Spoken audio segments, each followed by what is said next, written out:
upfront pricing for drivers is now live in over 20 new markets. My market of Minneapolis is one of those 20 markets. So today we're going to discuss my experience so far and also how it has affected my earnings.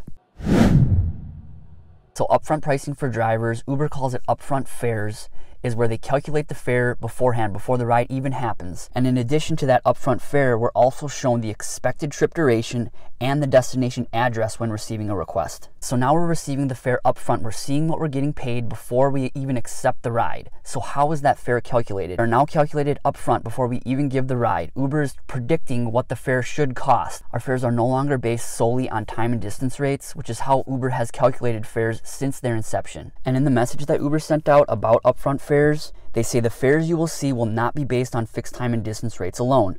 Instead, upfront fares can be based on several factors, some you know well like base fare and time and distance rates, and some are new like real-time demand at the destination. In general, fares on short trips will be going up and fares on long trips will be decreasing. If there's unexpected traffic and the trip gets a lot longer, you'll see an increased fare on the trip receipt. And if there's a change of address in the app while you're on the trip, you'll see an updated fare as you go. The surge value is also included in the fare you see up front, but it will also continue to show up on your trip requests. The only items that are not included in the upfront fare are wait time fees and tips, which continue to be added as soon as they're paid out, and amounts related to quests, consecutive trips, and other driver promotions will also continue to be added to your balance as they're paid out.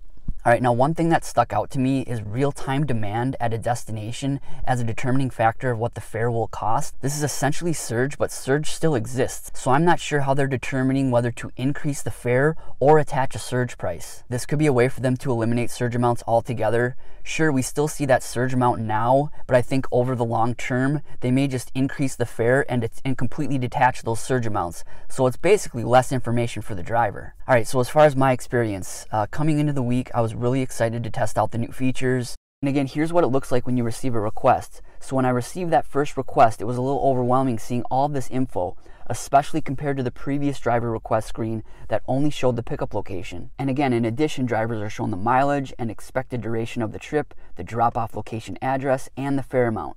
And you have to process all of this info within the 15 seconds you are allotted to accept the request. Once I got the hang of it and I started to figure out where to look directly when I received those requests, I would just look at the pickup location mileage. So I typically don't like to accept requests that are more than 2 miles away. So any request that was less than 2 miles away, I would accept it. It was still great seeing that upfront fare information, the destination address, but for the most part, it's so much to process that I was just looking at those pickup locations. Now, occasionally, I would use that mileage and trip duration information to my advantage. If there were times throughout the day where I just wanted to concentrate on shorter rides in order to try and achieve my quest bonus a lot quicker, I would filter out the longer rides. Now, the main time that I utilized that extra information was when I wanted to end my day.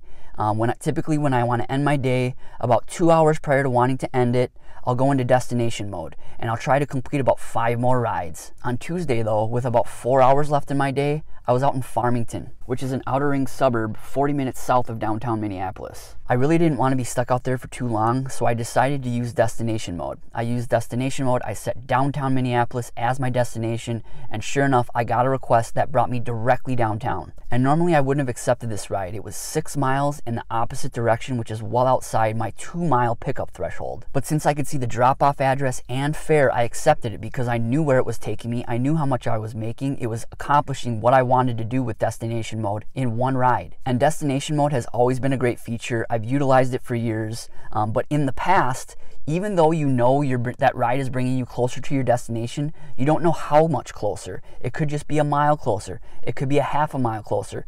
Especially even if you go out of the way, say 5 miles, it might just bring you back 5.5 miles and you're only a half a mile closer to your destination. Now with this information, you know the destination address, you know how much the fare is going to cost, you know the duration, so you have a much better idea as to how much closer that ride is going to bring you to your destination. Now, one thing you aren't shown is you're not shown on the map where the destination is.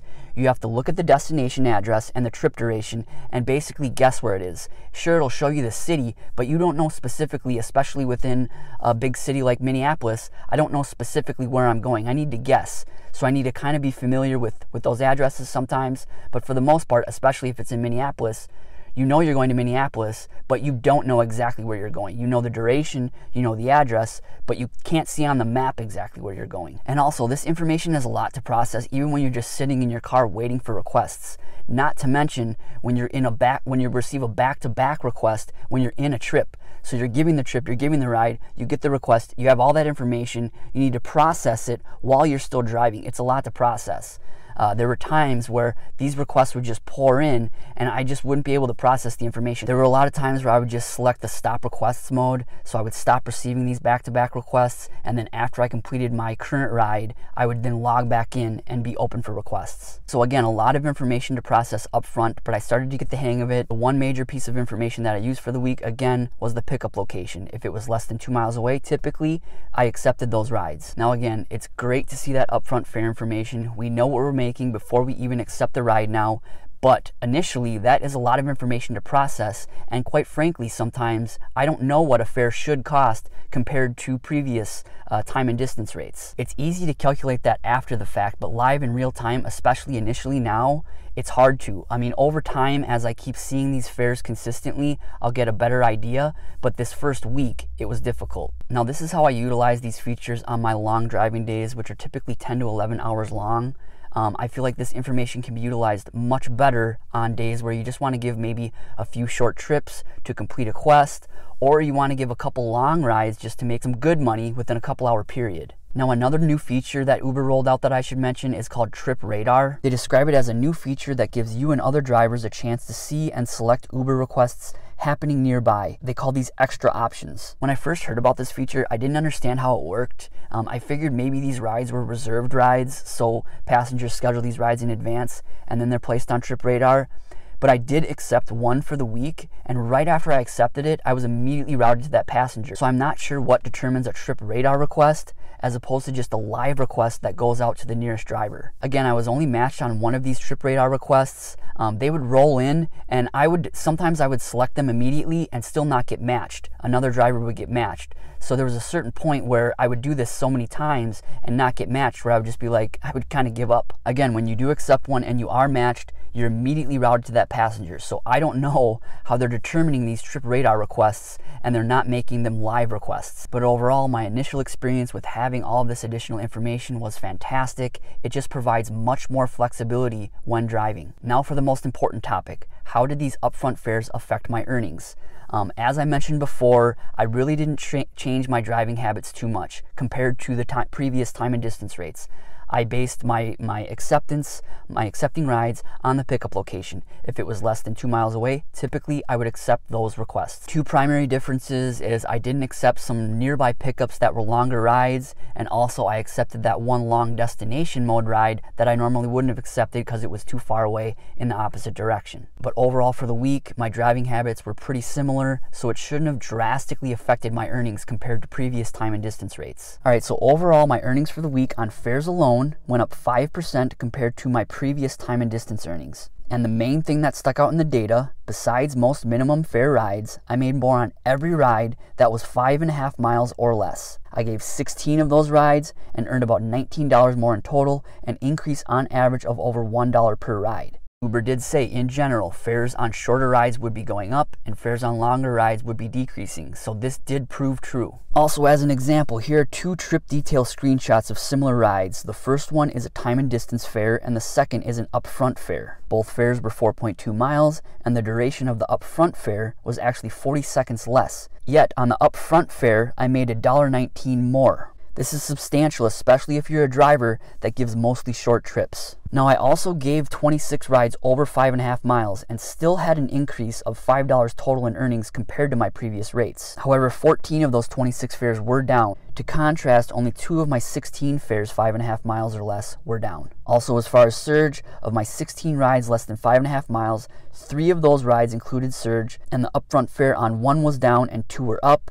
And of my 26 rides over 5.5 miles, 9 of them included surge, 5 were down and 4 were up. So as of now, I really don't see Uber playing a lot with surged upfront fares, which is a good sign. And if you do want to see how I calculated the change in my fare earnings, you can take a look at this spreadsheet and the link is in the description. Now overall, according to my first week of earnings with this new upfront pricing for drivers feature, if I accepted every single request that's 5.5 miles or less, I would have made more. I would have maximized my revenue compared to previous time and distance rates. Now I could implement that strategy going forward in order to maximize revenue, but I would make less money overall. 70% of my rides were over 5.5 miles long, and those rides that are longer are more lucrative. You're going to make the most money on those rides. Granted, the earnings are going to be down slightly on a lot of them compared to the previous time and distance rates, but you're still going to make a lot more on those rides overall. It's going to be more earnings. And again, I do love having all this information on the request screen, but I don't like the fact that we no longer know exactly how fares are calculated. It's just less transparent overall. Sure, for this first week, my earnings were up 5%, but what will my earnings look like a year from now? Uber can now play with the fares specifically based on driver behavior, and we don't know how they're calculating those fares anymore. I really hope that they don't slowly but surely decrease those upfront fares over time, but that is an outcome I could see from this change. Now, I should mention that my previous permanent and per mile rates were slightly higher than most drivers since I signed up to drive back in 2014. So for most drivers, they would have seen an even bigger increase in earnings if they had these same upfront fares as I did. Now that's another thing is, are these upfront fares the same for everybody? One cool experiment to do would be for two drivers in the same city to be in the same room, receive a request, one person declines it, check what the upfront fare was, and see if that next driver gets the same upfront fare. And one thing to remember now is you're paid the same upfront fare regardless of the route that you take. So those days where we could add mileage to a trip in order to earn more, those are gone. It's best to take the shortest route now because you're going to get that upfront fare regardless. So minimizing your mileage is the best way to go. It's the best way to maximize your revenue. But overall, I'm just happy that my initial experience was positive, my earnings were up, and I just have more information now to better control my driving. But for those of you that have experienced these changes, what were your overall thoughts? Were your earnings up or down? Did you change your driving habits at all? Leave a comment below and let us know. Thanks again for watching. Please like, comment, or subscribe and drive safe. Thanks.